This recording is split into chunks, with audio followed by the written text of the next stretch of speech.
যখন আপনি আমি কোনো গুনার কাজ করি তখন দেখবেন মনটা, এই বুকটা একটা হার্টবিট বেড়ে যায়, তুপ তুপ তুপ তুপ তুপ তুপ তুপ তুপ তুপ তুপ। হয় কি হয় না?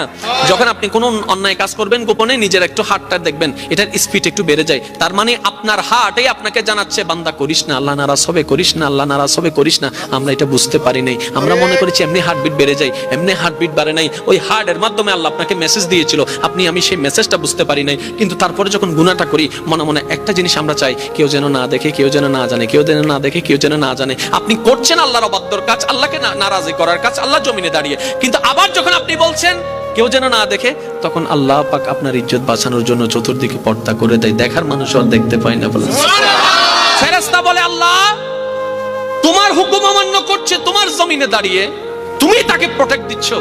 রব্বে করিম বলে বান্দা তো আমার, বান্দা তো আমার, ভালো করুক আর মন্দ করুক বান্দাটা তো আমার। বান্দা যখন কোনো গুনার কাজ করে আল্লাহ পাক রব্বুল আলামিন তখন তাকিয়ে থাকে, বান্দা আয়, ফেরত আয়, রিটার্ন কর, রিটার্ন কর, এখনো সময় আছে।